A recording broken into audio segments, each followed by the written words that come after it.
Right, hello. I don't really know how to do this.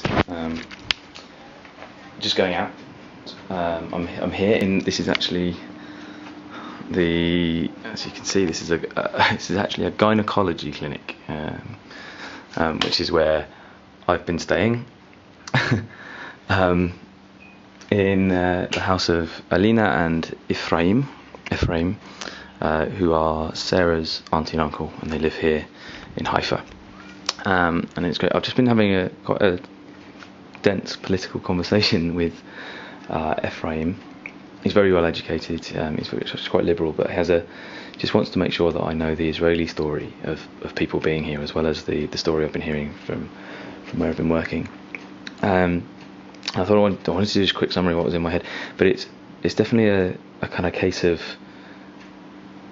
the Israelis definitely see that this land wasn't the land it is today before Israel was formed, and that although there was only 60,000 Jewish population living here before 1948, the creation of the State of Israel, there similarly wasn't the numbers of Arabs that there were here then either. There wasn't the same number of Arabs that there are now here, and that because of the money and the will that came with Jewish immigration, came the transformation of this land, particularly the West, into a productive, especially agricultural, productive and useful land, and that brought further immigration from Jews from all over the world, but also from Arabs from Arab countries, and so there's mass immigration is actually what is driving here. And then the claim from liberal Israelis such as Ephraim is that people can live together. Like Israel is offering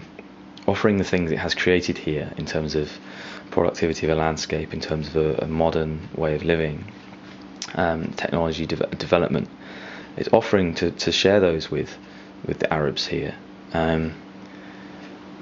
But that the Arabs don't want to take that offer. They want the whole of this land returned, and it's that which he sees as the reason there will never be peace. There will never be true peace, because the Arabs won't accept any offers of peace from Israel, because they don't view them as legitimate. They want everything back. They want Tel Aviv. They want Haifa. They want Akko. So it's interesting to get that side of the story, and I just wanted to get that on document before I before I'm unable to describe it. We're off out to a protest, and it feels strange that the first protest I go to in this area is actually purely about Israeli domestic affairs, but it's actually a demonstration predominantly by a young movement, but it's also starting to bring in older professionals such as doctors. Ephraim is a gynaecologist, so that's why he's going, but his son Yav is going, as his daughters. The young mainly started off as a protest against the price of cottage cheese. It's a staple here, and that price rose, and then people started kind of using that or reading into other aspects of their life that were becoming unlivable. So now everyone is going to a protest here in Haifa about how expensive everything is, particularly housing, particularly staples like food. It's been happening all over the country. And I have to admit, it's because it was mainly out of fear that I didn't go to any protests against oppression by Israel of Palestinians.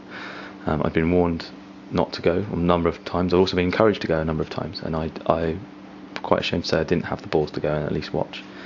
Also, they also fell on weekends, which was our time to actually get out of Jerusalem. So it's a difficult one, but I would go if I saw it again. Now, especially now I'm going to this one. Anyway, I'm there to look and observe and learn. So here goes.